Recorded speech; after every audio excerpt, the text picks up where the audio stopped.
မိတို့ရဲ့ဘဝကိုငြိမ်းအေးတဲ့ငြိမ်းအေးအောင်ကြိုးပမ်းအထောက်နိုင်ကြဖို့ပူလောင်ကြောင်းအလုပ်တွေကိုနေနိုင်တယ်များနေအောင်ကြိုးပမ်းအထောက်နိုင်ကြဖို့ပူလောင်တယ်ဆိုတာလည်းအကြောင်းမဲ့ပူလောင်ကြရတာမဟုတ်ငြိမ်းအေးတယ်ဆိုတာလည်းအကြောင်းမဲ့ငြိမ်းအေးကြရတာမဟုတ်ပူလောင်ကြောင်းကိုလုပ်ရင်ပူလောင်ကြရတာပဲငြိမ်းအေးကြောင်းကိုလုပ်မယ်ဆိုရင်ငြိမ်းအေးကြရတာအသိဉာဏ်ရှိတဲ့လူတိုင်းဘယ်သူမှမပူလောင်ခြင်းကြဘူးငြိမ်းမဲငြိမ်းအေးခြင်းကြဘလောက်ပဲငြိမ်းအေးခြင်းလို့နေငြိမ်းအေးကြောင်းအလုပ်ကိုမလုပ်ဘူးဆိုလို့ရှိရင်ငြိမ်းအေးမှုကိုရမှာမဟုတ်ဘူးရည်ရွယ်ချက်ကသာငြိမ်းအေးခြင်းတာဒါပေမဲ့တကယ်လက်တွေ့လုပ်နေတာကပူလောင်ကြောင်းတွေလုပ်နေမယ်ဆိုရင်ငြိမ်းအေးမှုကိုရနိုင်မှာမလားမရနိုင်ပါဘူးမရနိုင်ဘူးเนาะဒါကြောင့်ပိဿပေါင်းတော်ကတော့ဒီကနေ့ညပူလောင်မှုတွေနေပါဖို့ငြိမ်းအေးမှုတွေများလာစေဖို့ဆိုတဲ့မုံရက်တဲ့ရည်ရွယ်ချက်နဲ့ဒီတရားဒေသနာကိုနာယူမှတ်သားကြည့်ကြเนาะဒီတရားဒေသနာတော်ကိုမဟောကြားသေးခင်မနာကြသေးခင်မှာတရားတော်အလုံးကိုဟောကြားတော်မူခဲ့တဲ့ဘုရားရှင်ကိုတော်မြတ်ရဲ့အင်မတန်အေးချမ်းကြည်လင်တော်မူတဲ့မဟာကရုဏာကိုသိစရာတရားလုံးစုံကိုသိတော်မူမြင်တော်မူတဲ့သဗ္ဗညုတဉာဏ်ဒီဟုသောပညာကိုထိုမဟာကရုဏာကိုပညာကိုနှစ်ပါးစုံတို့ဖြင့်ပြည့်စုံတော်မူတဲ့ဘုရားရှင်ကိုတော်မြတ်ကိုယုတိမြတ်တို့ရှိခိုးပူတော်ကြအောင်စို့အလုံးလက်အုပ်ချီမှုပြီးတော့အာယုံပြုကြရအောင်ကရုဏာတိတလဟရယပညာပိဇောတဝိဟတမောဟတမသာနရမရလောကကရုံဝန္တိတုကတံဂတိဝိမု ṭံ ကရုဏာတိတလဟရယမဟာကရုဏာတော်ဖြင့်အမြတ်သောစိတ်နှလုံးလည်းရှိတော်မူပါ၏ထသောပညာပိဇောတဝိဟတမောဟတမအရဟတမေတိဟုသောအရာအလင်းဖြင့်အဝိဇ္ဇာတိဟုသောမိုက်မောင်းကိုဖယ်ခွာတော်မူပြီးထသောသာနရမရလောကကရောလူနှင့်မြမတတဝနန္ဒတို့ဤကြောက်တီတန်တို့လေကလေးပြုရာတဆူရီသောဆရာသခင်လည်းဖြစ်တော်မူပါ၏ထသောဂတိဝိမု ṭံ ဒေဝမနုဿနိရယနှင့်ပေတတရိစ္ဆာလာယအရှိငါတံသောဂတိတော်မာတိသူတစ်ဖြင့်ကင်းလွတ်တော်မူပြီးထသောဒုက္ကတံတတဝါတို့အားအကျိုးများကြောင့်ဟုတ်မှန်သောစကားကောင်းကိုသာမျက်ဆိုတော်မူပါ၏ထသောဗုဒ္ဓံသစ္စာလေးရတရားမြတ်ကိုလက်ပေါ်တင်တာပြမြကဲ့သို့ပြတ်သားထင်းနှင့်သိမြင်ပေတတ်ဘုရားရှင်ကိုယ်တော်မြတ်ကြီးကိုမေယံတရားဟောပုဂ္ဂိုလ်တရားနာပုဂ္ဂိုလ်ခေါ်ဆိုပညတ်ပရမမမူရှုံတန်နှဖြာဖြစ်ကြပါသောဘုရားတပည့်တော်တို့သည်ဘုန်းနေဝနာမှာကာယဝေစီမနောချီ၍သုံးလီဒွါရပနာမဖြင့်ဒုက္ခယောကျိုးလက်ဆောင်မူဟာရှိခိုးဥညုပ္ပါဤမြတ်စွာဘုရားသာဓုသာဓုသာဓုပူလောင်စေသောအလုပ်သည်မကောင်းငြိမ်းအေးစေသောအလုပ်သည်ကောင်း၏တဲ့စတင်ပြီးတော့နာယုမှသားကြရအောင်နော်နာတံကမံကတံသာတုယံကတ္တဝအနုတ္တပတိယတ္တအတုမုခောရောဒံဝိပါကံပတိတေဝတိယံကမအကျင့်အလုပ်တို့သည်အနုတ္တပတိပူလောင်မှုကိုဖြစ်စေ၏အတုမုခောမျက်ရည်ယိုစီးလျက်ရောဒံကိုကျွေးလျက်ယတကမ္မတာအကျင့်အလုပ်၏ဝိပါကအကျိုးရလဒ်ကိုပတိတေဝတိခံစားရ၏တံကမ္မထိုကဲ့သို့အလုံးမျိုးသည်နာတာတို့မကောင်းဒီဒေသနာလေးအတိပ္ပယ်ကတော့အလုံးမရိုးရှင်းပါလေအလုပ်တစ်ခုကိုလှုပ်လိုက်လို့အဲ့ဒီအလုပ်ရဲ့အကျိုးရလဒ်ကပူလောင်မှုတွေကိုဖြစ်စေမယ်မျက်ရည်ယိုစီးပြီးတော့ငိုကြွေးပြီးတော့တကယ်ကိုပဲပူပူလောင်လောင်ခါခါသေးသေးခံစားရစေမယ်ဆိုရင်အဲ့ဒီလိုအလုပ်မျိုးကိုလုပ်ရတာမကောင်းဘူးတဲ့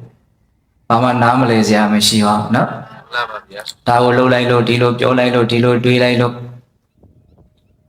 စိတ်နှလုံးကိုပင်ပန်းစေတဲ့ပူလောင်စေတဲ့ဒုက္ခရောက်စေတဲ့လောက်ဒီပူလောင်ပင်ပန်းမှုကိုဖြစ်စေတယ်လေ မျက်ရည်ယိုစီးပြီးတော့ငိုကြွေးရသည့်အထိပူလောင်ပင်ပန်းမှုတွေကိုဖြစ်စေတယ်တဲ့အဲ့လိုဆိုရင်အဲ့ဒီလိုအလုပ်မျိုးကိုလုပ်ရတာပါလေမကောင်းဘူးတဲ့ဒီဒေသနာလေးကဘုရားချင်းရဲ့အကြောင်းတည်တဲ့ဝတ္ထုလေးနဲ့တွဲပြီးတော့မှတ်မှပို့ပြီးတော့အတိပ္ပယ်ကထင်ရှားမယ်ပေါ့။ဘာကြောင့်ဒီဒေသနာကိုမြတ်စွာဘုရားဟောကြားတော်မူခဲ့တာလဲဆိုလို့ရှိရင်ကာရဝမြတ်စွာဘုရားနနခင်မိုးတော့အလင်းရောက်တဲ့အချိန်မှာတတ္တလောကကိုရွှေဉဏ်တော်ကိုယ့်ရဲ့ကိုဖြန့်ကျက်ပြီးတော့ကြည့်ရှုတော်မူတယ်တဲ့။ဒါမြတ်စွာဘုရားရဲ့နေ့စဉ်လှုပ်ဆောင်နေကြဝတ္တရားတစ်ခုလို့ဆိုကြပါစို့။အဲ့တော့မြတ်စွာဘုရားရဲ့တမ္ပညုတဉာဏ်ထဲမှာနော်လေသမားတယောက်ကျွတ်တန်းဝင်မဲ့အရေးကိုမြတ်စွာဘုရားမြင်တော်မူတယ်။ဒါပေမဲ့အဲ့ဒီလေသမားကျွတ်တန်းဝင်မဲ့အရေးကဆောင်ရွက်မဲ့ကိစ္စကနည်းနည်းတော့ရှုပ်ထွေးတယ်ပေါ့။အဲ့ဒါမြတ်စွာဘုရားကအဲ့ဒီလေသမားအသိဉာဏ်တို့ရမဲ့အရေးကိုရှေ့ရှုပြီးတော့ရှင်အာနန္ဒာကိုနောက်ပါပစ္စသမဏအနေနဲ့ခေါ်ပြီးတော့လေတော်ကိုမြတ်စွာဘုရားကြွသွားတယ်။အဲ့ဒီလေသမားလေထွန်းနေတဲ့နားကိုကြွသွားတာ။ကြွသွားတဲ့အခါကျတော့လေသမားကလည်းမြင်တယ်မနီမွေးမှာမြတ်စွာဘုရားနဲ့ရှင်အာနန္ဒာကြွလာတာကိုမြင်တယ်။အဲ့ဒီလေသမားနာတိမြတ်စွာဘုရားကရောက်အောင်မသွားပါဘူး။တဏှာမှာရက်ပြီးတော့မြတ်စွာဘုရားကအရာတစ်ခုကိုညွှန်ပြတယ်။အဲ့ဒါကဘာလဲဆိုတော့ငွေအသပြာ1000ကိုထုတ်ထားတဲ့ငွေတုပ်တစ်ထုပ်ပဲ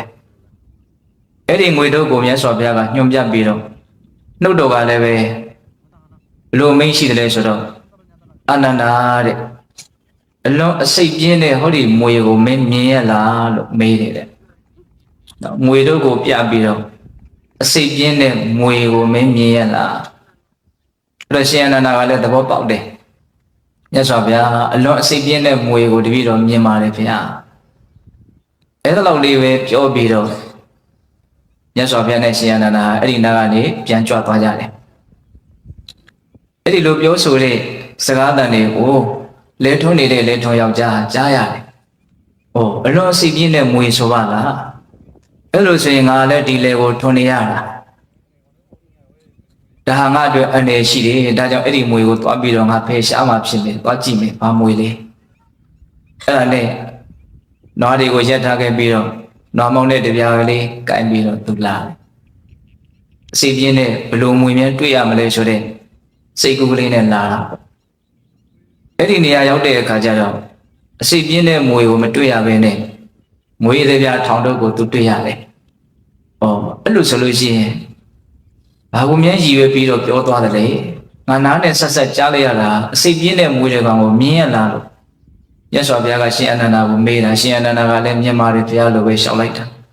အခုငါတွေ့နေရတာကတော့အသပြားထောင်တော့ကိုတွေ့နေရတာဘယ်မှာလာအစိတ်ပြင်းတဲ့မွေဟုတ်လို့လေအဲ့ဒါနဲ့ဝမ်းမြောက်ဝမ်းသာဒီအသပြားထောင်တော့ကဘယ်လိုလုပ်ဒီနာရောက်နေလဲမသိဘူးအဲ့ဒါကိုမြင်တဲ့အခါကျတော့နော်ဘုဒ္ဓသင်တဘာဝငွေဆိုတော့လိုချင်တာပေါ့နော်အဲ့ဒါနဲ့အဲ့ဒီငွေတုပ်ကိုနော်ယူပြီးတော့သူတနေ့ရရမှာ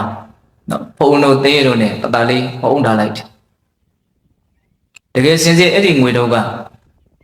ပြီးခဲ့တဲ့ညကနော်တခိုးရမြတွေကမြို့တွေကအိမ်တွေကိုဖောက်ထွင်းပြီးတော့ပစ္စည်းဥစ္စာတွေခိုးလာကြတာခိုးလာပြီးတော့မြို့ပင်ပဲရောက်တဲ့အခါအဲ့ဒီလေတော်မှာထိုင်ပြီးတော့ဝေဘုံကိုနော်ဝေစုခွဲကြတာပေါ့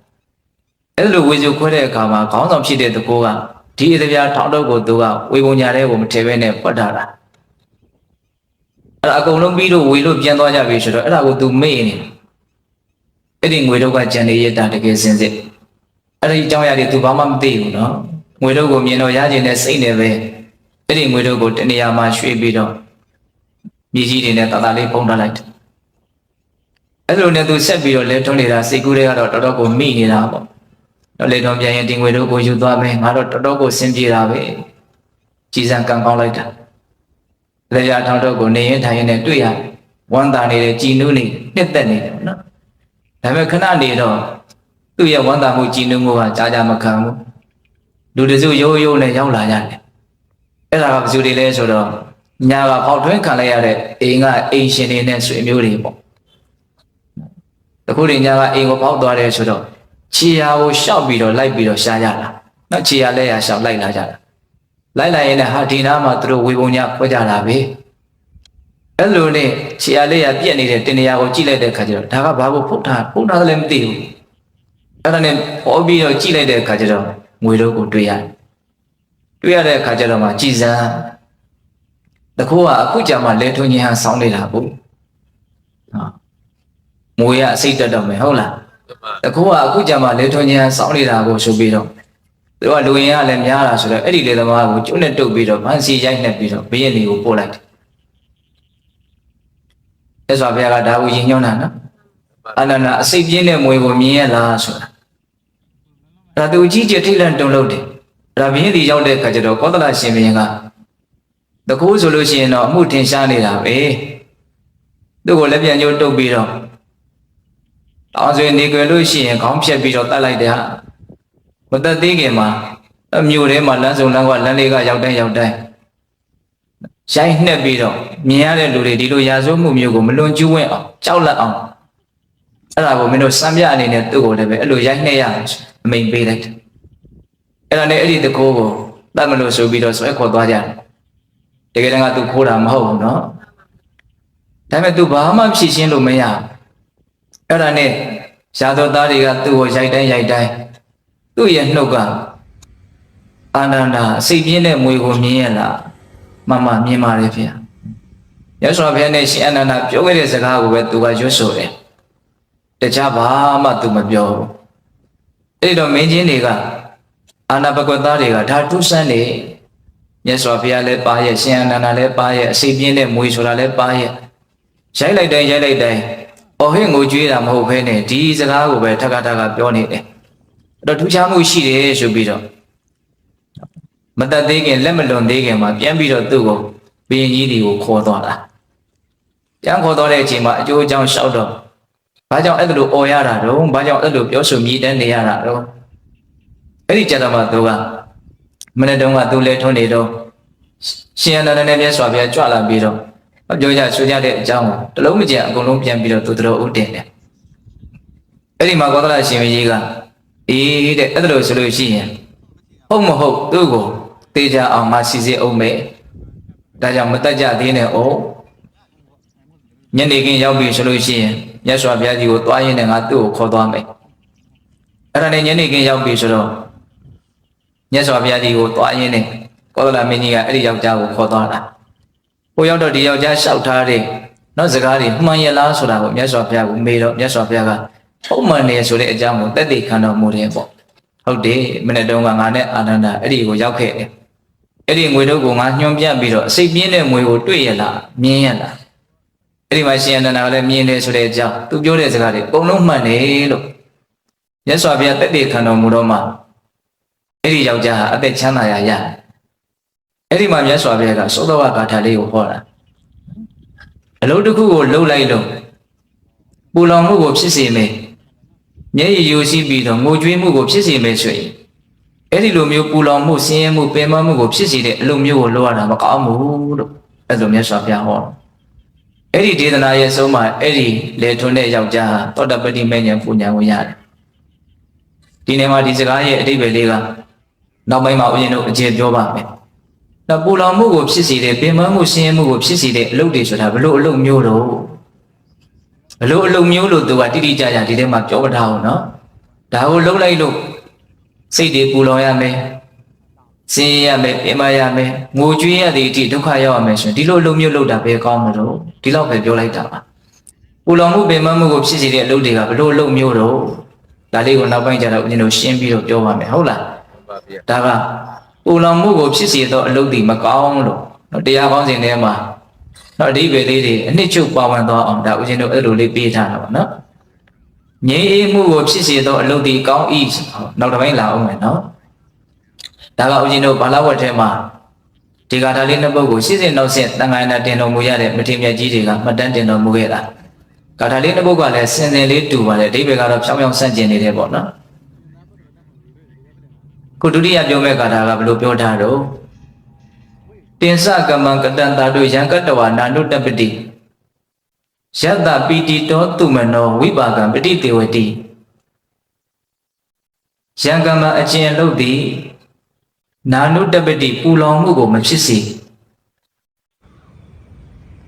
ပီတိတော့ပီတိဖြင့်နှစ်သက်ရသည်ဖြစ်၍သူမနောသောမနတဝေဒနာဖြင့်ဝမ်းမြောက်ရသည်ဖြစ်လျက်ဝိပါကယတကမ္မတအဲ့ဒီအလုပ်ရဲ့ဝိပါကအကျိုးရလဒ်ကိုပဋိသေဝတိခံစားရ၏တံကမ္မံထိုအလိုမျိုးသည်တာတို့ကောင်း၏အလုပ်တစ်ခုကိုလုပ်လိုက်လို့ငြိမ်းအေးမှုကိုဖြစ်စေတယ်လောက်တည်ငြိမ်းအေးမှုကိုဖြစ်စေတဲ့ဆိုရင်ပီတိနဲ့စိတ်ထဲမှာနှစ်သက်ရတယ်ပီတိတော့သူမနောတဲ့သူမနောဆိုတာကဝမ်းမြောက်တာဘာနဲ့ဝမ်းမြောက်လို့ဆိုတော့သောမနတနဲ့ဝမ်းမြောက်စိတ်တွေချမ်းသာလို့ဝမ်းမြောက်အဲ့လိုပီတိတို့သောမနတတို့နဲ့နှစ်သက်မှုဝမ်းမြောက်မှုတွေကိုဖြစ်စေတဲ့ငြိမ်းအေးမှုကိုဖြစ်စေတဲ့အလိုမျိုးကိုလုပ်ရမယ်ဆိုတော့အဲ့ဒါဟာအလွန်ကောင်းတယ်တဲ့ခုနတုန်းကဂါထာတော်ရဲ့အဓိပ္ပာယ်နဲ့ဆန့်ကျင်ပဲပေါ့နော်ခုနတုန်းကတော့ပူလောင်မှုကိုဖြစ်စေတဲ့မျက်ရည်ယူရှိပြီးတော့ငိုကြွေးမှုကိုဖြစ်ရတဲ့တော့ဆင်းရဲပင်ပန်းမှုကိုဖြစ်စေတဲ့အလိုမျိုးကိုလုပ်ရတာမကောင်းဘူးလို့ပြောတာအခုဟာပါလေငြိမ်းအေးမှုကိုဖြစ်စေတဲ့ပီတိဖြင့်နှစ်သက်ရတဲ့သောမနတဖြင့်ဝမ်းမြောက်ရတဲ့အလိုမျိုးကိုလုပ်ရတာအလွန်ကောင်းတယ်လို့ပြောတော့ဒီနေရာမှာဒီဒေသနာလေးကိုလည်းမြတ်စွာဘုရားဘာဖြစ်လို့ဟောတော်မူခဲ့ရသလဲသူမနာပန်းတယ်ကိုအကြောင်းပြုပြီးတော့မြတ်စွာဘုရားဒီဒေသနာကိုဟောတာတဲ့မြတ်စွာဘုရားလက်ထက်ကပိမိတရမင်းကြီးကိုနေတိုင်းပန်းဆက်တရတယ်သူမနာပန်းတယ်ဆိုတာရှိတယ်အဲ့ဒါသူကရှစ်ကွမ်းစားလို့စာထဲမှာတော့အဲ့လိုလေးရေးတယ်ပေါ့အဲ့ဒီရှစ်ကွမ်းစားဘုရင်ကြီးကိုဆက်တရတယ်အဲ့ဒါဘုရင်ကြီးကမိဖုရားတွေကိုပေးခြင်းပေးမယ်အလှထားခြင်းထားမယ်အဲ့ဒီရှစ်ကွမ်းသားဆက်တာတိုင်းတနေ့ကိုအတပြားရှစ်ချက်သူ့ကိုပေးတယ်သူ့ရဲ့အသက်မွေးဝမ်းကြောင်းလုပ်ငန်းတစ်ခုလည်းဖြစ်တယ်ပေါ့နော်အဲ့ဒါနဲ့ဒီနေ့ကျတော့အဲ့ဒီသုမနာပန်းတယ်ကပန်းဒီကူလာပြီးတော့အိမ်ပြန်လာခဏနေနန်းတော်ကိုသွားပြီးတော့ဆက်တာတယ်အဲ့လိုအိမ်ပြန်လာတဲ့အချိန်မှာလမ်းမှာဘာတွေ့ရလဲဆိုတော့မြတ်စွာဘုရားကိုတွေ့ရတယ်ဖူးမြော်ရတယ်အဲ့ဒီနေ့မှာမြတ်စွာဘုရားကရောင်ကြီးတော်6သွယ်ကိုကွန်မြူးပြီးတော့ကြွလာတယ်တဲ့မြတ်စွာဘုရားကြွလာတဲ့ပုံစံကအမျိုးမျိုးရှိတယ်အင်္ဂုလိမာလာကိုသွားပြီးတော့ချီချွတ်တဲ့နေရာမျိုးမှာကျတော့မြတ်စွာဘုရားဘာရောင်ကြီးတော်မှမလွတ်ဘူးရောင်ကြီးတော်တွေအလုံးကိုရုပ်သိမ်းပြီးတော့တာမန်အညတရယဟန်တစ်ပါးလိုပဲကြွသွားတာဒါကြောင့်ဦးဇင်းတို့တချို့မြတ်စွာဘုရားလက်ထက်ကအဖြစ်အပျက်တွေကိုကြည့်မယ်ဆိုရင်မြတ်စွာဘုရားကိုမြတ်စွာဘုရားလို့မသိဘဲနဲ့တာမန်ယဟန်တစ်ပါးလိုထင်ပြီးတော့ပြောဆိုဆက်ဆံကြတာတွေလည်းအများကြီးရှိတယ်ဦးဇင်းတို့ပုဂ္ဂုတ္တတိဆိုလို့ရှိရင်မြတ်စွာဘုရားသူ့ကိုတရားဟောနေတာတောင်သူမြတ်စွာဘုရားမှမသိနောက်တရားတို့တရားမြတ်ရသွားပြီဆိုတော့သူနဲ့စကားပြောနေတဲ့သူ့ကိုတရားဟောနေတဲ့ပုဂ္ဂိုလ်ဟာမြတ်စွာဘုရားလို့သိရတာအခုမြတ်စွာဘုရားကြွသွားတော်မူတာကအဲ့ဒီလိုမျိုးမဟုတ်ဘူးမထင်ရှားပုံစံမျိုးမဟုတ်ဘူးအလွန်မှကိုကြည်ညိုစရာကောင်းတဲ့အံ့ဩစရာကောင်းတဲ့အသွင်သဏ္ဍာန်မျိုးနဲ့ကြွသွားတာရောင်ကြီးတော်တွေကွန်မြူးပြီးတော့သွားတာအဲ့ဒါကိုမြင်တဲ့အခါကျတော့ဒီသုမနာပန်းတယ်ကအလွန်မှကြည်ညိုတယ်စိတ်ထဲမှာအလွန်မှလည်းချမ်းသာတယ်ဒီလိုဖူးမြော်ရတာအရန်ကိုလည်းသူ့စိတ်ထဲမှာဝမ်းသာတယ်အဲ့တော့ဒီလောက်ထူးကဲမြင့်မြတ်တဲ့ပုဂ္ဂိုလ်ငါဘာနဲ့ပူဇော်ရမလို့အရန်ကိုတော်လွန်ကောင်းလွန်လို့တာလေဒီလိုမျိုးရောင်ကြီးတော်တွေထွက်နေတယ်ဆိုတာကိုမှန်းလို့ရတယ်လေရသော်ဘုရားရဲ့ဂုဏ်ကျေးဇူးတွေကိုအပြည့်အစုံသိဖို့ဆိုတာတော့ဘယ်လို့မှမဖြစ်နိုင်ပါဘူးဒါပေမဲ့လူသားစင်စစ်တယောက်ကဒီလိုအယောင်တွေထွက်ပြီးတော့အလွန်မှကြည်လင်တဲ့အေဂျင့်နဲ့ငြိမ်းအေးတဲ့ပုံစံမျိုးဖြစ်နေတယ်ဆိုတာသူ့ရဲ့အတွင်းတန်တန်မှာအလွန်မှမြင့်မားတဲ့အရည်အသွေးရှိရမယ်ဆိုတာကိုဦးဇင်းတို့မှန်းကြည့်ရင်မသိနိုင်ဘူးလားသိနိုင်ပါဗျာဒါဟာဝမ်းသာစရာကိစ္စကြည်နူးစရာကိစ္စပါနော်တာမန်ပုဂ္ဂိုလ်တွေနဲ့ဘာမှမဆိုင်တဲ့အလွန်ထူးကဲမြင့်မြတ်တဲ့အနေအထားတစ်ခုဆိုတာသိနိုင်တယ်ပေါ့ဒါကြောင့်မလို့အဲ့ဒီသုမနာပန်းတယ်ကငါမြတ်စွာဘုရားကိုဘယ်လိုများပူဇော်ရပါမှာတော့ဘာနဲ့ပူဇော်ရပါမှာတော့သူ့မှာဘာပါလာလဲဆိုတော့ဘုရင်ကိုဆက်တတ်ဖို့အတွက်ပန်းတွေပဲပါလာတာအဲ့တော့သူစဉ်းစားတယ်ငါဟောဒီပန်းတွေနဲ့မြတ်စွာဘုရားကိုပဲပူဇော်လိုက်တော့မယ်အဲ့လိုဆိုရင်ဘုရင်ကိုဒီနေ့ပန်းဆက်တတ်ဖို့အတွက်မဖြစ်နိုင်တော့ဘူးအဲ့လိုဆိုလို့ရှိရင်ဘုရင်ကငါ့ကိုတော့တတ်ခြင်းလည်းတတ်မယ်ပြည်နေလည်းပေးခြင်းလည်းပေးမယ်ကြမ်းထမ်းတဲ့ပြင်းထန်တဲ့အပြစ်ဒဏ်တစ်ခုပေးခြင်းလည်းပေးလိမ့်ဘာမှတော့ပြောလို့မရ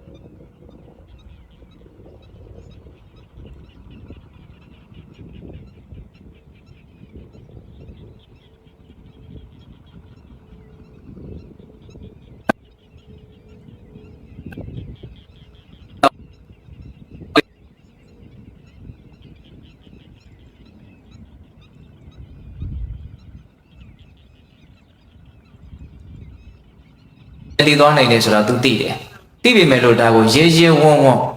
စိတ်ကဘလို့မှဒီဥစ္စာကို तू မလုပ်ဖဲမနေနိုင်ဘူးပေါ့သူ့စိတ်ထဲမှာဘလောက်ထိရသော်ဘဲရဲ့ပုံမှာကြည်ညိုတဲ့စိတ်မျက်နှိုးတဲ့စိတ်တန်ဖိုးထားတဲ့စိတ်ဖြစ်နေတယ်ဆိုတာကိုဦးဇင်းတို့မြင်နိုင်တယ်ပေါ့အသက်ကိုတောင်စွန့်ပြီးတော့ဒီအလုပ်ကို तू လုပ်ရဲတယ်ဆိုတာတာမန်စိတ်နဲ့ဘယ်လုပ်နိုင်မလို့နော်အဲ့ဒါနဲ့မြတ်စွာဘုရားရဲ့ရှိတဲ့ကနေတော့လက်အုပ်ချီပြီးတော့အဲ့ဒီပါလာတဲ့ပန်းတောင်းတွေကနေပြီးတော့ပန်းနှစ်စုပ်သူအလုံးပေါင်းရင်သူကပန်း၈စုပ်စာလောက်ရှိတာပန်းနှစ်စုပ်ကိုမြတ်စွာဘုရားရဲ့အပေါ်ကိုထိရောက်အောင်မြောက်ကျဲပြီးတော့ပူဇော်လိုက်တယ်။အဲ့မှာထည့်ပြီးတော့လှူတာမဟုတ်ဘူး။အဲ့လိုပူဇော်လိုက်တဲ့အခါကျတော့အဲ့ဒီပန်းတွေက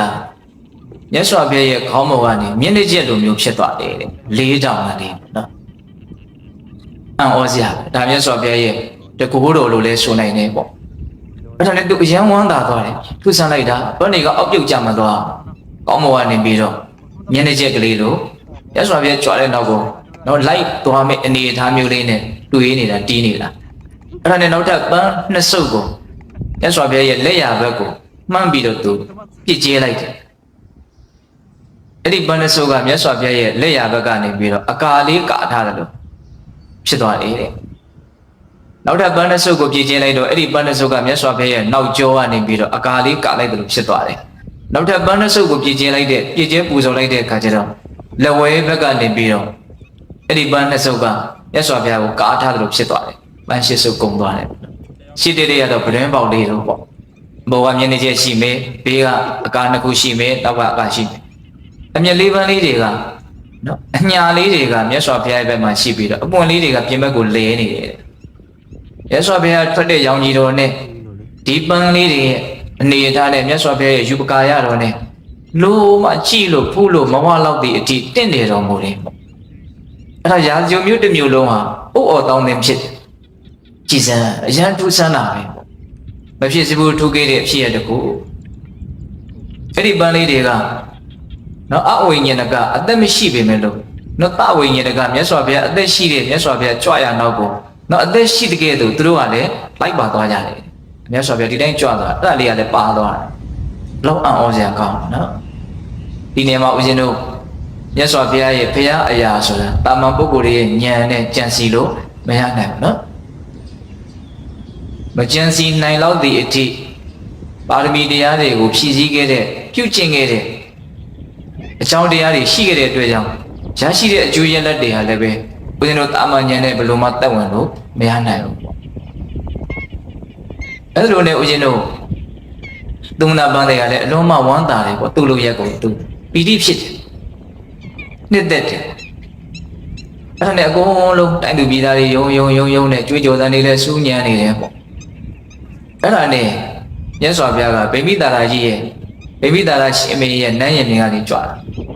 အဲ့ဗိမိတာရာရှင်မင်းကလည်းအဲ့ဒါကိုဥမျောရတယ်ရမ်းအံ့ဩတယ်ပေါ့နော်အဲ့ဒါနဲ့မြတ်စွာဘုရားကိုသူပင့်တော့မြတ်စွာဘုရားကနန်းတော်ထဲကြွဖို့နော်အရေးအယောင်မပြဘူးနန်းရင်ပြင်မှာပဲထိုင်ဖို့အရေးအယောင်ပြတယ်ဒီမြတ်စွာဘုရားရဲ့အသေးရတော်ပန်းနေနဲ့အလွန်တင့်တယ်လို့မူတဲ့အနေအထားကိုအများဖူးမြင်နိုင်စေဖို့ပေါ့အဲ့ဒီမှာပဲမြတ်စွာဘုရားနောက်ဆုံးဖို့ပြီးတော့ပြန်ကြွသွားတယ်အဲ့ဒီပန်းတွေကမြတ်စွာဘုရားကြွသွားသည့်နောက်ကိုလိုက်သွားတာပဲအဲ့ဒါကြောင်းထိလိုက်သွားပြီးတော့ခန္ဓာကုတိတိုက်ထဲကိုဝင်တော့မှတကားမှုရောက်တော့မှအဲ့ဒါလေးတွေအကုန်လုံးကအောက်ကိုပြုတ်ကျသွားတယ်ဉာဏ်ထူးဆန်းတဲ့အဖြစ်အပျက်တစ်ခုပေါ့နော်ဒါပေမဲ့လို့နောက်ထပ်နည်းနည်းထူးဆန်းတဲ့အဖြစ်အပျက်တစ်ခုကဘာလဲဆိုတော့ခုနတုန်းကသုမနာပန်းတွေကဝမ်းမြောက်ဝမ်းသာအိမ်ပြန်သွားအိမ်ရောက်တဲ့အခါကျတော့ပန်းလုံးထဲမှာပန်းကတပွက်မှမရှိတော့အဲ့တော့မိမဖြစ်တဲ့လူကမေးတယ်ပန်းတွေပေးမှာတော့အဲ့တော့သူလည်းဝမ်းမြောက်ဝမ်းသာပြောတာငါမြတ်စွာဘုရားကိုလှူခဲ့ပြီခုမင်းကစောပါမကြားလိုက်ဘူးလားအတန်တွေဆူဆူညံညံနဲ့အဲ့ဒါငါလှူလိုက်လို့ဖြစ်လာတဲ့အန်အော်ဂနန်ပုံတွေကိုကြည့်ပြီးတော့လူတွေအော်ကြဟစ်ကြတဲ့အတန်တွေငါမြတ်စွာဘုရားကိုလှူခဲ့ပြီဆိုတော့အဲ့ဒါတော့ထူးခြားတဲ့နောက်ဖြစ်ရကိုခံစားဖို့နော်အဲ့ဒီတက္ကမမှာနော်အစွမ်းအစမပါဘူးလို့ပဲဆိုရမယ်သူကဘာစဉ်းစားလဲဆိုတော့ဘယင်ကိုဆက်တရမယ်ပန်းတွေကိုဘုရားကိုလှူခဲ့ပြီဆိုတော့ဒီဘယင်ကသူတို့ကိုဘာလုပ်မလဲအဲ့ဒါကိုပဲသူကလှမ်းစဉ်းစားတော့ဘယင်ဆိုတဲ့အမျိုးကလည်းပဲတစ်ခါတလေ တင်ပြီးတင်ရလှုပ်လို့ရှိရင်အရန်ကြောက်စရာကောင်းတဲ့ဥဆံပိုင်ဘယင်စနစ်ဆိုတော့တိုက်ချင်လဲတိုက်ပြလို့ရတာပေါ့အဲ့တော့မင်းလုပ်ခဲ့တဲ့လုပ်ရက်ကငါနဲ့တကွာငါသားသမီးတွေရဲ့ပုံမှာအကျိုးတရားမှုရှိနိုင်တယ်မင်းအလွန်မိုက်မဲတာပဲဆိုတော့ယောက်ျားကိုဆဲတယ်တဲ့ဆက်ပြီးတော့စဉ်းစားရင်းနဲ့စိုးရိမ်မှုထိတ်လန့်မှုတွေကနှိမ့်ဆက်လာတဲ့အခါကျတော့နော်သားသမီးလေးတွေရဲ့လက်ကိုဆွဲပြီးတော့ဘင်းရဲ့နန်းတော်ကိုတွားတယ်ဘင်းနဲ့တွေ့လို့လေကြောင့်အရေးဆိုတယ်အဲ့ဒီမှာဘင်းနဲ့တွေ့ခွင့်ပေးတဲ့အခါကျတော့ဘင်းကြီးကပါကိစ္စတော့ပြောပါဆိုတော့အဲ့လိုပဲသူမနာပန်းတယ်ဟာဒီလိုမျိုးလှူခဲ့တယ်သူဟာသူမနာပန်းတယ်ရဲ့နော်အိမ်သူတသားတဏီမယာဖြစ်ပါတယ်ပေါ့သူလုပ်ခဲ့တဲ့လုပ်ရဟာသူနဲ့ဘာမှမဆိုင်ဘူးပေါ့တကယ်ဆိုရင်ဒါရာဇဝတ်ထိုက်တဲ့အလုပ်တစ်ခုပဲအဲ့ဒါဘင်းကြီးအပြစ်ပေးလို့ရှိရင်သူတို့ကရောရောင်ပြီးတော့မတိဘဲနဲ့ခံရမှာဆိုလို့ဒါကြောင့်ဒီအချိန်ကစပြီးတော့သူမနာပန်းတယ်ဟာသူ့ရဲ့လင်ယောက်ျားမဟုတ်တော့ဘူးသူပဲစွန့်လိုက်ပြီမလုပ်တဲ့မလုပ်ထိုက်တာကိုလုပ်ခဲ့တဲ့ယောက်ျားဖြစ်တဲ့အတွက်ကြောင့်သူနဲ့ဘာမှမဆိုင်တော့ဘူးဆိုတော့ဘင်းကြီးကိုလာပြောတာတကယ်စင်စစ်ဦးဇင်းတို့ဗိမိတရာမင်းကြီးဆိုတာကရသော်ဗျာနဲ့စပြီးတော့တွေ့တဲ့ကိုကတော့သောတပတိမဉ္ဇဉ်ပူညာကိုရထားတဲ့သောတပန်ရိယာသူတော်စင်ကြီးပဲအဲ့ဒီမိမရဲ့အဲ့ဒါလိုပြောဆိုတဲ့အတန်ကိုကြတော့ဘင်းကြီးကအယံအံ့ဩသွားတယ်။အော်ကောင်းတဲ့ဘက်ကမကြည်ပဲနဲ့မကောင်းတဲ့ဘက်ကပဲကြည်ပြီးတော့ဒီလိုဖြစ်နေတာကိုအယံမိုက်မဲတဲ့မိမပဲ။ဒါပေမဲ့ဘင်းကြီးကဘာပြောတော့ဆိုတော့အေးတဲ့အဲ့လိုဆိုရင်လည်းရှိသေးတော့ဖြစ်လာမဲ့ပြက်တာမင်းနဲ့ဘာမှမဆိုင်ဘူးလို့သာထားလိုက်။ကောင်းတာပဲဖြစ်ဖြစ်ဆိုးတာပဲဖြစ်ဖြစ်သူမနာပန်းတယ်မှာဖြစ်လာတဲ့ကိစ္စမင်းနဲ့ဘာမှမဆိုင်ဘူးလို့သာမှတ်လိုက်။အဲ့ဒါနဲ့အဲ့ဒီမိမလည်းကျင်းနေပြီးတော့ပြန်သွားတာ။ဟုတ်လား။အဲ့ဒီမှာဘုရင်ကြီးကသူမနာပန်းတယ်ကိုအခေါ်လွတ်ပြီးတော့သဗ္ဗထကစုတယ်နော်အလုံးစုံ၈ခုဆိုတဲ့စုကိုပေးတယ်တဲ့မြတ်စွာဘုရားရဲ့ပုံမှာဘလို့စိတ်နဲ့သင်ဟာဒီလိုမျိုးဒါနကောင်းမှုကိုပြုခဲ့တယ်ဆိုတာကိုမေးပြီးတော့သူ့ရဲ့အသက်သေးရင်လည်းသေးနိုင်တယ်စီဝါဥစ္စာလည်းဆုံးရှုံးကောင်းဆုံးရှုံးသွားနိုင်တယ်ကိုယ်လည်းအင်္ဂါတွေပျက်စီးကောင်းလည်းပျက်စီးသွားနိုင်တယ်သို့တော့ဘာပဲဖြစ်ဖြစ်အမြတ်စွာဘုရားကိုလှူတော့မယ်ဆိုတဲ့စိတ်နဲ့သူလှူခဲ့တယ်ဆိုတာကိုသူကလည်းရိုးသားပဲပြန်ပြောတာအဲ့ဒီမှာဘုရင်ကြီးကသူ့ကိုနော်အလုံးစုံတစ်မျိုးလေးရင်နော်၈ခုစီပါတဲ့စုပေးတယ်တဲ့နော်ဆင်ရှိကောင်းမြင်းရှိကောင်းယထာရှိစီနော်တန်စာဆင်ပြီးသားသတို့သမီးကညာ၈ယောက်နော်အခွန်ကြီးကျထွက်တဲ့ယာကြီး၈ရွာနော်၈မျိုးတွေကြီးအများကြီးပဲပေးတာသူအဲ့လိုမျိုးစုတွေပေးတဲ့အခါကျတော့စောစောကမိမကသူနဲ့ဘာမှမဆိုင်ဘူးလို့လာပြီးတော့ပြောသွားပြီလေဒီမှာတော့ဗာတွေရနေရတယ်စုတွေရတယ်နော်အဲ့ဒီမှာမြတ်စွာဘုရားကိုယဟန်တော်တွေကဒီသူမနာပန်းတယ်ဟာဒီလိုမျိုးမုံမြတ်တဲ့စိတ်နဲ့ဒီကောင်းတဲ့အလုပ်ကိုအသက်ဆွန့်ပြီးတော့လုပ်ခဲ့တဲ့လုပ်ရဟာအခုကိုပဲအကျိုးပေးနေတယ်ပေါ့။နောင်လည်းပဲဘလို့အကျိုးရလက်တွေများဖြစ်နေအောင်မလဲ။ဆက်ပြီးတော့ဖြစ်ပေါ်အောင်မလဲ။မြတ်စွာဘုရားကိုမေးရတာ။အဲ့ဒီမှာမြတ်စွာဘုရားကယဟန်တို့တဲ့သူမနာပန်းတယ်ဟာနောင်တစ်ချိန်မှာသူမနာပိစေကဗုဒ္ဓဆိုပြီးတော့နော်အရက်ထဲကပြောသလိုပြောမှဆိုတော့ဖယေငယ်ပေါ့နော်ပိစေကဗုဒ္ဓဖြစ်မှာပိစေကဗုဒ္ဓမဖြစ်သေးခင်မှာလည်းပဲဒီအချိန်ကစပြီးတော့ဘောတန်တဲ့လျှောက်လုံးမှာအပေလေးပါးကိုသူကရောက်ရှာအကြောင်းမရှိဘူးတဲ့ကောင်းမြတ်တဲ့ဘဝမှာပဲကျင်လဲကျဆပြီးတော့သူမနာပိစေကဗုဒ္ဓရဲ့လို့ဖြစ်ပေါ်လာလိမ့်မယ်လို့မြတ်စွာဘုရားအဲ့လိုပြလိုက်ကြတယ်အဲ့ဒါကိုအကြောင်းပြုပြီးတော့သောသောကဘာသာလေးကိုမြတ်စွာဘုရားဟောတာတင်္စကမံကတံတာတို့ယံကတ္တဝါနာနုတ္တပတိယတ္တပီတိတောသူမနောဝိပါကပတိတေဝတိအလုပ်တစ်ခုကိုလုပ်လိုက်လို့အဲ့ဒီအလုပ်ဟာငြင်းအေးမှုကိုဖြစ်စေတယ်ပီတိနဲ့နှစ်သက်ရတယ်သောမနတဝေဒနာနဲ့ဝမ်းမြောက်ရတယ်ဆိုရင်အဲ့ဒီလိုအလုပ်မျိုးကိုလုပ်ရတာအလွန်ကောင်းတယ်လို့ပြောဟုတ်လားအဲ့တော့ကိုလုံးမဲ့အလုပ်ကိုလုံးနေတဲ့အလုပ်ဟာဘလို့အလုပ်မျိုးလဲဆိုတာကိုအချင်းတို့တွေဟာစီစစ်တဲ့တယ်နော်တကယ်တမ်းကလူတွေမှာပင်ကိုတက်ခါညံတွေကတော့ရှိကြပြီးသားလို့ထင်ပါတယ်ကိုလုံးနေတဲ့အလုပ်ဟာဘလို့အကျိုးရလဒ်ကိုဖြစ်စေမလဲဆိုတာကိုအကျဉ်းအဖြစ်တော့မြင်ကြပါတယ်သိကြပါတယ်ငါလုပ်နေတဲ့အလုပ်ဟာကောင်းတဲ့အကျိုးရလဒ်ထွက်စေမဲ့အလုပ်လားဆိုးရတဲ့အကျိုးရလဒ်ကိုထွက်စေမဲ့အလုပ်လားမြင်ရတယ်သိကြတယ်ဒါပေမဲ့မြင်မှသိပါလက်ကျင်နဲ့ကိုယ်စိတ်ကိုမနိုင်တာကလည်းတကြောင်နောကိလေသာတရားတို့ရဲ့တိုက်တွန်းမှုဖိအားပေးမှုကိုမခံနိုင်တာကလည်းတကြောင်အဲ့ဒါကြောင့်ဦးဇင်းတို့တွေဟာကောင်းမှန်းသိရင်လည်းမလုပ်နိုင်ကြတာတွေရှိတယ်မကောင်းမှန်းသိရင်လည်းလုံးမိနေကြတာတွေရှိတယ်နောက်တချို့အလုပ်တွေဆိုလို့ရှိရင်ဘာဆက်ဖြစ်မယ်ဆိုတာကိုမြင်နေရတယ်မြင်နေရပြီမလို့ဖြစ်ခါမှဖြစ်ရောကွာဆိုပြီးတော့လှုပ်ချလိုက်တာတွေပြောချလိုက်တာတွေတွေးချလိုက်တာတွေမရှိဘူးလားဖြစ်ပါဗျာမကောင်းမှန်းသိရင်လည်းလုပ်တာနော်ဟုတ်လားတချို့ကိစ္စတွေဒါအလွန်ကောင်းတာပဲ ခေါင်းအေးနဲ့စဉ်းစားအလုံးမမြင့်မြတ်တဲ့အလုပ်ပဲအလုံးမလှုပ်တဲ့လှုပ်ထက်တဲ့အလုပ်ပဲသိတယ်သိပေမဲ့လို့အဲ့ဒါကိုအကြောင်းမျိုးမျိုးကြောင့်ဦးဇင်းတို့မလုပ်ဖြစ်ကြတာတွေမလုပ်နိုင်ကြတာတွေကမရှိဘူးလား ရှိပါတယ်ဗျာ ရှိရနော်အဓိကကတော့ကောင်းမှန်းသိရင်လည်းမလုပ်နိုင်ကြတာမကောင်းမှန်းသိရင်လည်းလုံးမိနေတာဟာစိတ်ကိုမနိုင်လို့စိတ်ကိုမနိုင်ဘူးဆိုတာလေဟောရတာတစ်မျိုးနဲ့ပြောလိုက်တာတကယ်ကတော့ကိလေသာတို့ရဲ့ဖိအားကိုတောက်မခံနိုင်တာပေါ့ဟုတ်တယ်မဟုတ်လားအဲ့တော့ဦးဇင်းတို့ဆက်ပြီးတော့ပြောနေတာပါဒီသုမနာပန်းတယ်ဟာ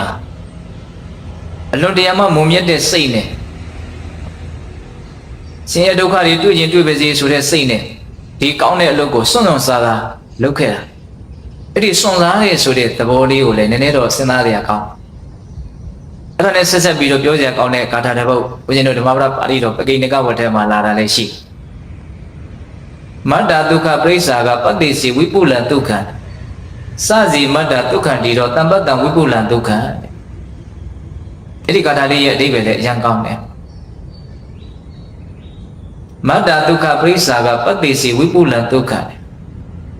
ံတိုင်းတာချင်းတွေ့လို့ရတဲ့ချမ်းသာကိုစွန့်ရလို့တိုင်းတာချင်းတွေ့လို့မရနိုင်တဲ့ချမ်းသာမျိုးကိုရမယ်ဆိုတာကိုများသိခဲ့မယ်ဆိုရင်အဲ့ဒီအနေငယ်များသောတိုင်းတာချင်းတွေ့လို့ရတဲ့ချမ်းသာမျိုးကိုစွန့်ရမယ်တဲ့ဘို့ပြီးတော့ရှင်းအောင်ပြောရရင်ချမ်းသာနည်းနည်းလေးကိုစွန့်လိုက်လို့ချမ်းသာအကြီးကိုရမယ်ဆိုတာကိုတကယ်မှန်မှန်ကန်ကန်မြင်နေမယ်ဆိုရင်အဲ့ဒီနည်းနည်းလေးသောချမ်းသာကိုတွေ့ကပ်မနေပဲနဲ့စွန့်နိုင်ရပြီတဲ့နော်ဦးဇင်းတို့ပထမကန္တာယုံဆရာတော်ကြီးဆိုတာရှိတယ်စကိုင်းတောင်မှာတစ်ချိန်တုန်းကနော်အရန်နာမည်ကြီးတဲ့သင်ရှားတဲ့သူတော်ကောင်းကြီးလို့သမုတ်ခံရတဲ့ဆရာတော်ကြီးပေါ့အဲ့ဒီဆိုကြီးပြောတဲ့စကားနှစ်ခုကိုသွားအမှတ်ရတယ်ချမ်းသာကြီးကိုမြင်လို့ရှိရင်ချမ်းသာလေးကိုပြက်ပြက်စွန်းဆင်းရဲကြီးကိုမြင်လို့ရှိရင်ဆင်းရဲလေးကိုကြိတ်မိတ်တီးခံတဲ့ဒီစကားနှစ်ခွန်းရဲ့တန်ဖိုးဟာအလွန်ကြီးမားတယ်လို့ဆိုနိုင်တယ်ပေတတို့ရဲ့ဓက္ခဉာဏ်ရှိရင်ရှိသလောက်ချက်တွင်ပြီးတော့နားလည်နိုင်တယ်ချမ်းသာကြီးကိုမြင်လို့ရှိရင်ချမ်းသာလေးကိုပြက်ပြက်စွန်းတဲ့ချမ်းသာလေးကိုပြက်ပြက်မစွန့်နိုင်လို့ချမ်းသာကြီးနဲ့လွဲရတာဒီအများကြီးရှိတာ哦ချမ်းသာကြီးဆိုတာကတကယ်စင်တင်နိဗ္ဗာန်ချမ်းသာကိုရည်ညွှန်းတာချမ်းသာလေးဆိုတာကမြင်ရလို့ကြားရလို့အနံ့ရလို့စားတော့လို့တွေ့ရထိရလို့ဖြစ်တဲ့ချမ်းသာမျိုးကိုရည်ညွှန်းတာဟုတ်လားဒါကလောကီလိုလည်းပဲဦးဇင်းတို့သုံးချလို့ရနေတာပဲလေချမ်းသာကြီးကိုမြင်နေမှတော့ချမ်းသာလေးကိုမစွန့်နိုင်တဲ့အကြောင်းမရှိဘူးဆိုတဲ့စိတ်မျိုးကိုမွေးရမှာပေါ့နောက်ထပ်ဆက်ပြောတဲ့စကားလည်းမှတ်တရားကောင်းတယ်နော်ဆင်းရဲကြီးကိုမြင်လို့ရှိရင်ဆင်းရဲလေးကိုကြိတ်မိတီးခံတဲ့ဆင်းရဲကြီးဆိုတာကအပေလေးပါးကိုပြောတာအထူးသဖြင့်ငရဲကိုပြောတာအကြီးမားဆုံးဆင်းရဲပေါ့နော်အဲ့ဒီဆင်းရဲကိုဦးဇင်းတို့တွေမြင်မယ်ဆိုလို့ရှိရင်ဆင်းရဲလေးကိုကြိတ်မိပြီးတော့တီးခံနိုင်ရမယ်တခါတလေဖြစ်နေတဲ့အစင်မပြေမှုလေးကိုတီးမခံနိုင်လို့မဟုတ်တာနဲ့ပြန်ပြီးတော့ဖြည့်ရှင်းလိုက်တာမျိုးမဟုတ်တဲ့နီလန်းနဲ့ဦးဇင်းတို့တုံ့ပြန်လိုက်တာမျိုးရှိရလေတခါတလေမဟုတ်တာတွေလုံးကြတယ်ဆိုတာဆင်းရဲမှကြောက်လို့ဆင်းရဲမဖြစ်အောင်လို့ကာကွယ်တဲ့အနေနဲ့လုပ်လိုက်တာမစားမှဆိုလို့မကောင်းမှုကိုလုပ်လိုက်တယ်ဆိုရင်မစားလို့ဖြစ်ရမယ်ဆင်းရဲကိုကြောက်လို့လုပ်လိုက်တာပဲလေပစ္စည်းဥစ္စာကိုရခြင်းလို့မကောင်းမှုကိုလုပ်တယ်ဆိုရင်လည်းပစ္စည်းဥစ္စာမပြည့်စုံမှာကိုကြောက်လို့ပစ္စည်းဥစ္စာမပြည့်စုံတဲ့ဆင်းရဲကိုရင်မဆိုင်ခြင်းလို့မကောင်းမှုကိုလုပ်လိုက်တာတကယ်လို့ဒါဒီဆင်းရဲသေးလေးကိုတီးခံလိုက်မယ်ဘလို့ရှိရင်မကောင်းမှုကိုမလုပ်ဘဲနေမယ်ပေါ့နော်ကျိတ်မိပြီးတော့တီးခံပြီးတော့မကောင်းမှုမလုပ်ဘူးဆိုရင်ဆင်းရဲကြီးကိုရောက်ကြကြအောင်မရှိဘူးအဲ့တော့ဦးဇင်းတို့တွေကဆင်းရဲလေးကိုကျိတ်မိပြီးတော့တီးမခံနိုင်တဲ့အတွက်ကြောင့်ဆင်းရဲကြီးနဲ့ညားကြရတဲ့အပိုင်းတွေရှိတာဟုတ်လားတခါတလေကိုယ်စိတ်ကကောင်းတာကိုမလုပ်ချင်ဘူးညှင်းဆန်နေတယ်မကောင်းတာကိုလုပ်ချင်နေတယ်မကောင်းတာကိုထိမ့်သိမ့်ဖို့ဆိုရင်စိတ်ကလက်မခံဘူးစိတ်ထဲမှာနေရခက်တဲ့သဘောမျိုးမကောင်းတာလုပ်ဖို့အတွက်အရန်ကိုပဲကြိုးစားနေရတယ်ကောင်းတာလုပ်ဖို့အတွက်လည်းအရန်ကိုကြိုးစားနေရတယ်အဲ့တော့ကိုကမကြိုးစားခြင်းတော့ဘူးဆိုကြိုးစားအထောက်ရတဲ့ဒုက္ခကိုကြောက်နေတယ်အဲ့ဒါလို့ဆိုလို့ရှိရင်ဆင်းရဲလေးကိုတီးမခံနိုင်တဲ့အတွက်ကြောင့်ဆင်းရဲကြီးနဲ့ညာရတတ်တယ်ဒီလိုတရားအထုတ်မယ်ဆိုရင်အဲ့ဒီနဲ့အစီအမပြေမှုတော့ရင်ဆိုင်ရမှာပဲလေအဓိကလူတွေကတရားထိုင်မယ်ဆိုဘာကြောက်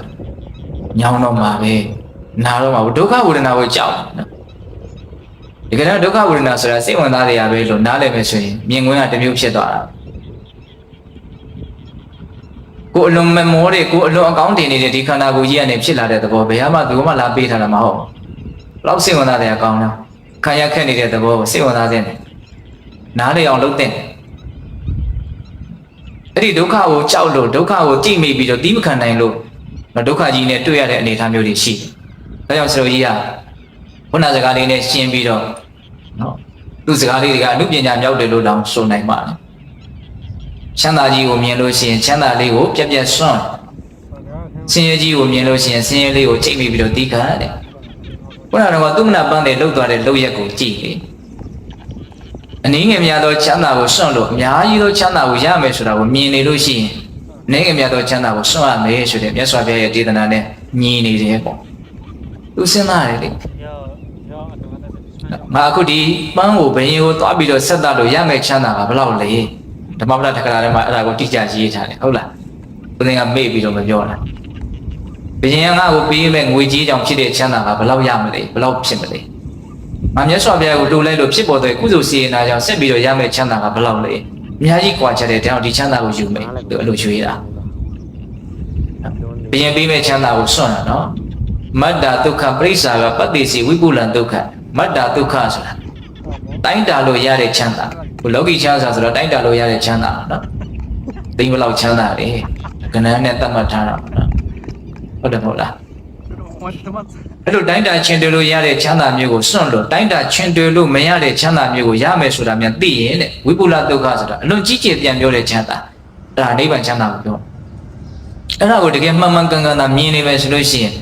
်ဘာမှတိုင်းတာချင်းတွေလို့ရတဲ့ချမ်းသာကိုမမောနေစရာကြောင်းမရှိဘူးလို့ဆိုလိုတာအဲ့ဒီကတာလေးဟောအချင်းရဲ့အကြောင်းနေတဲ့ဝတ္ထုကလည်းပဲပြောစရာကောင်းတယ်မြတ်စွာဘုရားဝေသာလီပြည်ကိုယတနာတုတ်ကိုဟောဖို့ကြွတော်မူတာပေတတို့ကြားဖို့ပါလေနော်ဝေသာလီပြည်မှာဘေးကြီးတွေစိုက်တော့နော်ဝေသာလီပြည်ကအဲ့ဒီတုန်းကဒီမိုကရေစီလို့ပြောရမယ်အကုန်လုံးသူတို့နော်အစည်းအဝေးထိုင်ပြီးတော့ဘာလုပ်ကြမလဲတိုင်းပြည်မှာကြာနေတဲ့ဘေးကိုဘယ်လိုကေတင်ကြမလဲဒိဋ္ဌိဆရာကြီးတွေပြင်ပြီးတော့လုပ်ကြတာတွေလည်းရှိမအောင်မြင်ဘူးအဲ့ဒီမှာနောက်ဆုံးမြတ်စွာဘုရားကိုပြင်ပြီးတော့မြတ်စွာဘုရားနဲ့ယဟန်တန်ခါကိုပြင်ပြီးတော့နော်သူတို့နိုင်ငံကိုပြင်ပြီးတော့တော့ပူဇော်ကြမယ်ဆိုလို့ရှိရင်တော့ဒီဘေးတွေပြောင်းရင်းတန်ကောင်းရဲ့ဆိုတော့ပြင်ကြအဲ့ဒီမှာမြတ်စွာဘုရားရှားဂျိုကနေပြီးတော့အဲ့ဒီဝေသာလီပြည်ကိုကြွရမ်းအောစရာကောင်းတယ်လို့ပြောတယ်ဘေဘိတရာမင်းကြီးကလည်းပဲသူ့နယ်ပယ်ဆုံးသည့်အထိလမ်းတစ်လျှောက်လုံးမှာကြီးကြီးကျယ်ကျယ်လမ်းကိုပြင်ဆင်ပြီးတော့ပူဇော်တယ်။အိရွှေမင်းတွေကလည်းကြီးကြီးကျယ်ကျယ်ကြိုဆိုကြတယ်။အဲ့ဒီမှာအောစရာကောင်းတာကဂင်္ဂါမြစ်ထဲမှာကြားတွေပါတွေပေါက်တယ်လို့ပြောတယ်။စီးဆင်းနေတဲ့မြစ်ထဲမှာရဲစွာဘုရားရဲ့နော်အနေအထားလေးကိုအရင်တို့ပြောကြည့်တာ။လှေတွေသင်္ဘောတွေနဲ့ပြင်ကြတဲ့အခါငကားတွေကလည်းပူဇော်ကြတယ်။စီးနေတဲ့ရေထဲမှာကြားတွေပေါက်လာတယ်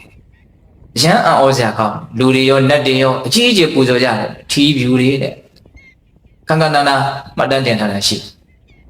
အဲ့ဒီမှာရဟန်းတော်တွေကအိုးမြတ်စွာဘုရားရဲ့ဘုံတကူဟာအလွန်မှအံ့ဩစရာကောင်းတာပဲဒီရှင်မင်းတွေကပူဇော်နေတာလည်းအယမ်းမှအံ့ဩစရာကောင်းတာပဲအဲ့လိုမျိုးမြတ်စွာဘုရားကိုကြီးမွမ်းကြတော့မြတ်စွာဘုရားကဒါဟာငါဘုရားရဲ့ဘုံတကူမဟုတ်ဘူးတဲ့တစ်ချိန်လုံးကငါပြုရဲ့ကုသိုလ်ကောင်းမှုတိတိလေးရဲ့အစွမ်းတတ္တိမြလာဖြစ်တယ်လို့ကျတို့ကတခုခုဖြစ်ပြီးဆိုရင်ဒါဘုရားရဲ့တကူတော်လို့ရောပြီးတော့တွေးလိုက်တာပေါ့နော်တိတိကျကျအသေးစိတ်မရှိဘူးပေါ့တကယ်တမ်းမြတ်စွာဘုရားအသေးစိတ်ပြောပြတဲ့အခါကျတော့ဘာကြောင့်အဲ့ဒီအကျိုးရလဒ်ကိုမြတ်စွာဘုရားရတော်မူတယ်လဲဆိုတော့တခုသောဘဝတုန်းကမြတ်စွာဘုရားကသင်္ခါပါဠပုံနာဆိုတဲ့ပုံနာကြီးတယောက်ဖြစ်တယ်သူ့မှာသားလေးတယောက်ရှိတယ်အဲ့ဒီသားနာမည်ကသူတိမအဲ့ဒါတက္ကသိုလ်ပြည်ကိုပညာသင်လွှတ်တယ်သူသင်ပင်ပေးနိုင်လို့တော့မဟုတ်ဘူးဒါပေမဲ့ရဝေးကိုသွားပြီးတော့သင်လို့ရှိရင်အတွေ့အကြုံလည်းရမယ်နှိမ့်ချတဲ့စိတ်တွေနဲ့ပညာကိုကြိုးကြိုးစားစားသင်ကြတယ်ဆိုတာတက္ကသိုလ်ပြည်ကိုလွှတ်ကြတယ်တက္ကသိုလ်ပြည်ကပညာလဲစုံလို့ပေါ့လေအဲ့ဒီတက္ကသိုလ်ပြည်မှာပညာသင်ရင်းနဲ့အဲ့ဒီသူတိမလူလင်ကဒီပညာတွေကိုသင်တဲ့အခါတက်တဲ့အခါကျတော့သူစဉ်းစားကြည့်တယ်ဒီပညာဟာနော်အစပဲထင်တယ်အစိုးကငါမမြင်ရဘူးပြီးရဲ့လုပ်ငန်းပြီးသွားတာကိုမမြင်ရဘူးဘယ်နားမှာအပြီးရှိတယ်လေအပြီးမရှိဘူးအစိုးမရှိဘူးလို့သူမြင်နေတယ်ဒါကြောင့်ဒီပညာကိုသူသိစိတ်ဝင်တာအဲ့ဒါနဲ့ပြည့်စုံကဗုဒ္ဓတွေရှိတယ်ဆွမ်းကကြော့ကြော့လာတာရှိတယ်ဒီအရှင်မြတ်တွေကတော့ပညာရဲ့တစ်ခုရဲ့အဆုံးကိုသိမယ်တနည်းအားဖြင့်လောကရဲ့အဆုံးနော်အဆုံးကိုသိမယ်အပြီးအဆုံးကိုသိမယ်အဲ့လိုယုံကြည်တဲ့တရားမေးတဲ့အခါဟုတ်တယ်သူတို့သိတယ်ပေါ့အဲ့လိုဆိုရင်ဒီပြီးတော့သင်ပေးပါဆိုတော့အဲ့ဒီပြည့်စုံကဗုဒ္ဓတွေရဲ့ထံမှာယဟန်ပြုပြီးတော့သူတရားကျင့်တာပေါ့ပြောရရင်အဲ့ဒီမှာပြည့်စုံကဗုဒ္ဓဖြစ်တယ်ပြည့်စုံကဗုဒ္ဓဖြစ်ပြီးတော့အဲ့ဒီသူတိမပြည့်စုံကဗုဒ္ဓနာမည်လေးကြီးတယ်တက္ကသိုလ်ကျောင်းသားလေးကနေပေါ့ပြည့်စုံကဗုဒ္ဓဖြစ်သွားတာဆိုတော့တက္ကသိုလ်ပြည်မှာအရင်ထင်ရှားတယ်ပေါ့ ဒါပေမဲ့ तू ကအသက်ကတိတ်ပြီးတော့မရှိဘူးမကြခင်မှာပဲပြိဋိဘာဆန်းသွားအရှင်းဝန်းနေကြတယ်ပေါ့နော်လူတွေအဲ့ဒါနဲ့တာဖြစ်တဲ့လူကပညာသင်သွားတာပြန်လဲမလာဘူးနဲ့သင်္ခပါဠဘုရားလောင်းပုံသားကြီးကတမျောနဲ့ဒီလိုနဲ့နှစ်တော်တော်ကြာလာတော့ဘလို့မှမဖြစ်ချေဘူးဆိုတော့တက္ကသိုလ်ပြည်ကိုလိုက်သွားကိုရောက်တဲ့အခါကျတော့ဆရာကြီးသွားမေးတော့သားမရှိတော့ဘယ်ရောက်သွားတော့ဘယ်သွားတာတော့အဲ့ဒီမှာသူ့သားသူ့တီမှာပြည့်ရှေကဗုဒ္ဓပြိဋိဘာဆန်းတဲ့ချိန်မှာကြံတဲ့အယိုးတတ်တော်ကိုစီရီလေးတည်ထားတာရှိတယ်တင့်ရဲ့သားကပြည့်ရှေကဗုဒ္ဓဖြစ်လို့ပြိဋိဘာဆန်းသွားပြီဒါတင့်ရဲ့သားရဲ့အယိုးတတ်တော်ကိုတည်ထားတဲ့စီရီလေးပဲပေတယောက်အနေနဲ့ဘလောက်ဝန်းနဲ့ကြေကွဲမလဲဆိုတာစဉ်းစားကြည့်နော်အဲ့ဒါနဲ့သားကိုတွေ့ကျင်လို့လာတာစီရီပဲဖူးရတော့တယ်သူသားလည်းအဲ့လောက်ထွန်းပေါက်သွားတယ်ယောက်ျားအာသာနေဖြစ်နေတယ် तू မသိလိုက်ရဒါပေမဲ့အရန်လဲကြည်ညိုတယ်ပေါ့သူသားပေါ့အဲ့ဒါနဲ့စီရီလေးကိုတီးတော့တွားပြီးကြည်တော့စီရီလေးပေါ်မှာရှင်မြေပေါ်မှာမြက်တွေပေါက်နေတာရှိတယ်အဲ့ဒီမြက်တွေကို तू နှုတ်ဒီနေ့မှာရှိတဲ့သဲတွေဘာတွေကိုကျုံပြီးတော့အဲ့ဒီစီရီချင်းမြေမှာသဲတွေနဲ့ဖြူတယ်အဲ့ဒီစီရီကထီးရတယ်မရှိဘူးဖြစ်နေတော့ तू ဆောင်းခဲ့တဲ့ထီးဘာမှကောင်းတာမဟုတ်ဘူးအဲ့ဒီထီးလေးအဲ့သားရဲ့စီရီကိုမပူပါစေနဲ့နေမပူပါစေနဲ့ဆိုပြီးတော့ထီးကလေး तू ကျိုးနဲ့ကပ်ပြီးတော့ခြီထားခဲ့တယ်ပန်းလေးတွေဘာလေးတွေခုတောပန်းတောင်ပန်းလေးတွေခုပြီးတော့ပူဇော်ခဲ့တယ်အကြီးကြီးမဟုတ်ဘူးဒါပေမဲ့စိတ်ကတော့ဘလောက်ကြီးကြီးလေးနဲ့တန်တန်ရှင်းရှင်းရှိမလဲဆိုတော့သိနိုင်တယ်ပေါ့နော်အဲ့ဒီသူတိမှာပြည့်စေကဗုဒ္ဓသူသားနော်အဲ့ဒီပြည့်စေကဗုဒ္ဓရဲ့ဇီရီရဲ့အပေါ်မှာအဲ့လိုမျိုးပြုခဲ့တဲ့နော်စေရနာတရားကံတရားကြောင့်ခုဘုရားဖြစ်လာတဲ့ဘဝမှာ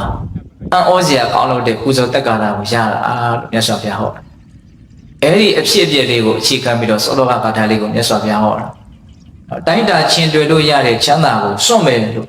စွန့်လိုက်လို့တကယ်လို့မြန်တိုင်းတာချင်းတွေ့လို့မရတဲ့ချမ်းသာမျိုးကိုရခဲ့မယ်ဆိုတာကိုမြင်ခဲ့မယ်ဆိုရင်တော့အနေငယ်များတော့ချမ်းသာကိုစွန့်လိုက်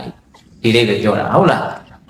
ဒါကြောင့်ဦးဇင်းတို့ကောင်းတာကိုလုပ်တဲ့နေရာမှာညီအမှုကိုဖြစ်စေတဲ့အလုပ်တွေကိုလုပ်တဲ့နေရာမှာစွန့်စားဖို့တော့မလိုဘူးလားဟုတ်တယ်နော်